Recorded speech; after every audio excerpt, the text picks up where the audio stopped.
नमस्कार। कर्नाटक में सीएम और डिप्टी सीएम का ऐलान होते ही डीके शिवकुमार ने अपने तेवर दिखाने शुरू कर दिए हैं। राहुल और सोनिया गांधी की चालाकी और उनके एजेंडे पर ऐसा खुलासा किया है कि कांग्रेसी मुंह छुपाकर भाग रहे हैं। कर्नाटक में राहुल गांधी ने मीडिया को कैसे अपनी कठपुतली बनाया, इसका काला चिट्ठा खुद खोल दिया है। यानी डीके के साथ चालाकी कांग्रेस को महंगी पड़ने वाली है। डिप्टी सीएम का पद लेकर डीके बेशक शांत हो गए हैं, लेकिन अंदर ही अंदर वो ऐसा प्लान सेट कर रहे हैं जिससे वो दिन दूर नहीं जब कांग्रेस की खुशी मातम में बदलेगी, और उसकी शुरुआत डीके ने कर दी है। कांग्रेस कर्नाटक की समस्या का समाधान ढूंढकर बेशक राहुल गांधी, सोनिया गांधी, मल्लिकार्जुन खड़गे उत्साहित है, लेकिन आलाकमान ये ना भूले कांग्रेस ने यहाँ राजस्थान मॉडल खड़ा कर दिया है। वो राजस्थान मॉडल जो कांग्रेस के गले की हड्डी बना हुआ है, ना निगला जा रहा ना उगला जा रहा, और नया सचिन पायलट पैदा कर दिया। पार्टी ने बेशक मुख्यमंत्री के चुनाव में अनुभव को तवज्जो दी, इसलिए सिद्धारमैया राज्य के सीएम होंगे और डीके शिवकुमार को डिप्टी सीएम पद से ही संतुष्ट होना पड़ेगा। ऐसे में डीके ने खुलकर तो अभी कोई बयान नहीं दिया, लेकिन इशारों ही इशारों में सारी बातें कह डाली है।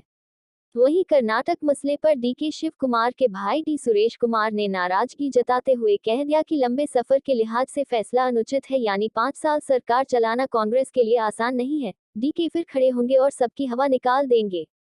अभी की शांति किसी वजह से बनी हुई है। साफ दिख रहा है कि राजस्थान में साल 2018 के चुनाव परिणाम के बाद की कहानी कर्नाटक में दोहराई गई, और राजस्थान संकट का हल 5 साल बाद भी कांग्रेस ढूंढने में विफल रही। यहाँ भी राहुल गांधी सोनिया गांधी ने चालाकी दिखाए और राजस्थान में कांग्रेस सचिन पायलट की अध्यक्षता में साल 2018 में चुनाव लड़ी थी, लेकिन अनुभव को तवज्जो देकर पार्टी ने अशोक गहलोत को सीएम और सचिन पायलट को डिप्टी सीएम बनाया था।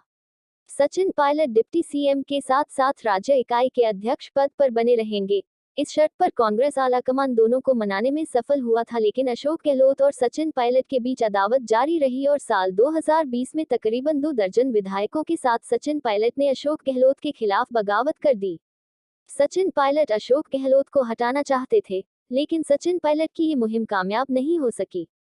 कांग्रेस का शीर्ष नेतृत्व उस वक्त इस बगावत को दबाने में कामयाब रहा, लेकिन सचिन पायलट को डिप्टी सीएम पद के अलावा अध्यक्ष पद भी गंवाना पड़ा था। पिछले 3 सालों से राजस्थान की अशोक गहलोत सरकार लगातार सचिन पायलट की बगावत को झेल रही है, और कांग्रेस का शीर्ष नेतृत्व इस लड़ाई को दूर करने में असफल रहा है। हालांकि लड़ाई बढ़ी तो कांग्रेस का शीर्ष नेतृत्व राजस्थान में नेतृत्व परिवर्तन साल 2022 के सितंबर महीने में करना चाहता था, लेकिन अशोक गहलोत के आगे पार्टी हाईकमान की चाल नाकामयाब रही।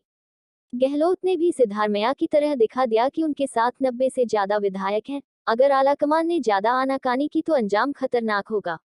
हाल के दिनों में कांग्रेस हाईकमान समझ चुका है कि अशोक गहलोत को हटाना संभव नहीं है, इसलिए सचिन पायलट को लेकर पार्टी कोई फैसला करने में विफल रही है।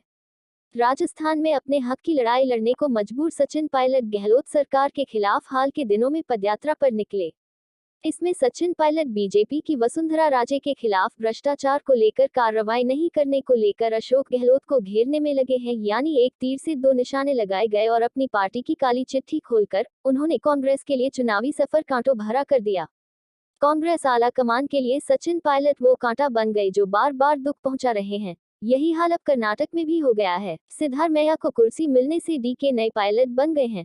दरअसल यहाँ भी सीएम की कुर्सी को लेकर वही बवाल चल रहा है। राहुल गांधी, सोनिया खड़गे की चालाकी पार्टी पर एक बार फिर से भारी पड़ रही है, क्योंकि कर्नाटक में भी कांग्रेस डीके शिवकुमार के नेतृत्व में चुनाव जीती है, लेकिन सिद्धारमैया को सीएम पद देने की घोषणा कर एक बार फिर से अनुभव को उम्र की तुलना में तवज्जो देकर पार्टी में 2 ग्रुप तैयार खड़े दिखाई दे रहे हैं।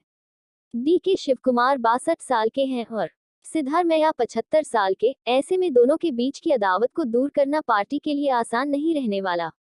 आने वाले दिनों में कांग्रेस में ऐसा आंतरिक युद्ध छिड़ने वाला है कि सोनिया राहुल गांधी घुटनों में सिर देकर रोनेंगे। वैसे भी साल 2013 में जब सिद्धारमैया को सीएम की कमान सौंपी गई थी, तो सिद्धारमैया ने डीके शिवकुमार को मंत्रिमंडल में शामिल करने से साफ इनकार कर दिया था, जिसके बाद पार्टी हाईकमान को मध्यस्थता करनी पड़ी थी और कुछ महीने बाद डीके शिवकुमार सीएम मंत्रिमंडल में शामिल किए जा सके थे। इस बार चुनाव परिणाम के बाद सिद्धारमैया और डीके शिवकुमार के बीच कुर्सी को लेकर हुई जंग काफी सुर्खियों में रही। डीके शिवकुमार के भाई डी सुरेश कुमार ने पार्टी के फैसले पर अपनी नाराजगी साफ जाहिर कर दी है, यानी विरोधी सुर उठने लगे हैं। जिस हिसाब से कांग्रेस पार्टी ने डीके की बेइज्जती की है, उसका बदला डीके सब्र के साथ लेने वाले हैं। उन्होंने हल्ला बोलने के लिए ऐसा प्लान बनाया है कि काम भी हो जाएगा और वो बदनाम भी नहीं होंगे। ऐसे में एक सवाल ये भी उठ रहा है कि कांग्रेस के लिए क्यों ये फैसला समस्या का समाधान नहीं है। दरअसल साल 2018 में राजस्थान के बाद मध्य प्रदेश का चुनाव भी कांग्रेस लगभग जीत चुकी थी। महज 2 सीटों के जादुई आंकड़े से दूर रहने वाली कांग्रेस ने कमलनाथ के हाथों में सत्ता सौंपी थी, जबकि ज्योतिरादित्य सिंधिया भी इस पद के दावेदार माने जाते थे। एमपी में कुछ समय के लिए सरकार बनाकर कांग्रेस कामयाब रही, लेकिन ज्योतिरादित्य सिंधिया की बगावत ने कांग्रेस को सत्ता से उखाड़ फेंका था, बल्कि उनके बीजेपी में जाने के फैसले ने कांग्रेस को मध्य प्रदेश में मिट्टी में मिला दिया था। जाहिर है कुछ विधायकों के इस्तीफे बाद कमलनाथ को सत्ता गंवानी पड़ी थी और बीजेपी ज्योतिरादित्य सिंधिया की मदद से मध्य प्रदेश में सरकार बनाने में सफल रही थी। एमपी में कांग्रेस आलाकमान ने अनुभव को ही तवज्जो देकर कमलनाथ को सीएम बनाया था, लेकिन ज्योतिरादित्य सिंधिया की बगावत के बाद कांग्रेस सत्ता से बेदखल हो गई। छत्तीसगढ़ में भी आलाकमान ने भूपेश बघेल को सत्ता जरूर सौंपी, लेकिन टीएस सिंहदेव भी सचिन पायलट और सिंधिया जी बने हुए हैं, जो कांग्रेस के लिए सिरदर्द साबित हुआ है।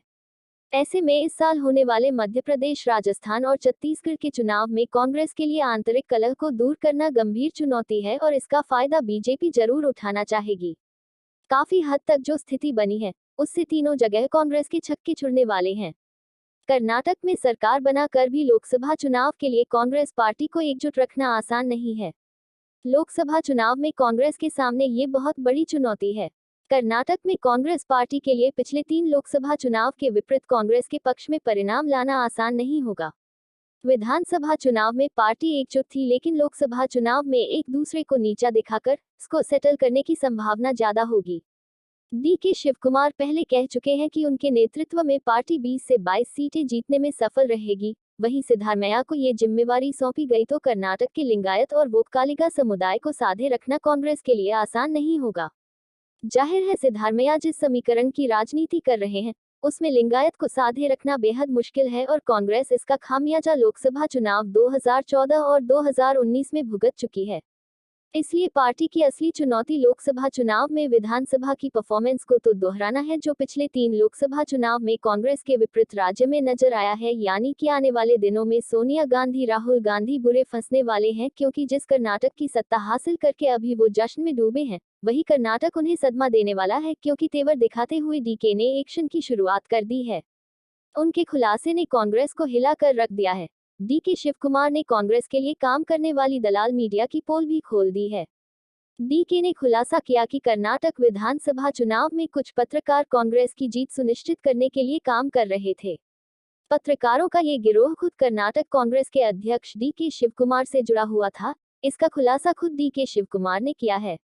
डीके के इस कबूलनामे ने कांग्रेस और मीडिया गिरोह की सांठ-गांठ को बेनकाब कर दिया।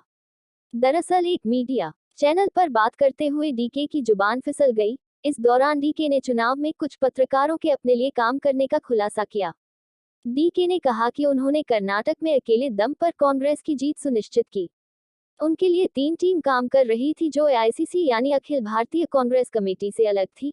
इसके साथ ही डीके ने खुलासा किया कि उनकी एक टीम पत्रकारों की थी, एक टीम उनके राजनीतिक समर्थकों की। इसके अलावा उनका 10 साल पुराना सिस्टम भी सक्रियता था। कांग्रेस ने पूरे सिस्टम को कंट्रोल कर कर्नाटक चुनाव को अपने पक्ष में किया। दलाल पत्रकारों को खरीदकर उन्हें अपने प्रोपेगेंडा में लगाया और जब डीके ने भरी मीडिया के सामने इसका खुलासा किया तो कांग्रेसियों के होश उड़ गए, क्योंकि अब कहा जा रहा है कि डीके धीरे धीरे कांग्रेस के कारनामों का खुलासा करेंगे। अब उन्होंने अपने खेल की शुरुआत कर दी है। जल्द ही कर्नाटक में एक बड़ा राजनीतिक युद्ध शुरू होने वाला है, जिसमें सिद्धारमैया की सीएम गद्दी पर ग्रहण लगने की संभावनाएं भी जताई जा रही है। फिलहाल इस खबर पर आप अपने विचार हमें कमेंट बॉक्स में जरूर बताएं। क्या डीके शिवकुमार कर्नाटक कांग्रेस में बगावती सुर अपनाएंगे? क्या सिद्धारमैया 5 साल तक सीएम गद्दी पर कब्जा बनाए रखने के लिए कोई बड़ा खेला कर्नाटक कांग्रेस में करेंगे या 2.5 साल बाद सीएम गद्दी छोड़ देंगे? इस पर आप अपने विचार हमें कमेंट बॉक्स में जरूर बताएं। साथ ही वीडियो को लाइक करके हमारे चैनल को सब्सक्राइब जरूर कर ले। अभी के लिए इतना ही, मिलते हैं अगली वीडियो, अगली अपडेट, अगली खबर के साथ। तब तक के लिए जय हिंद, जय भारत।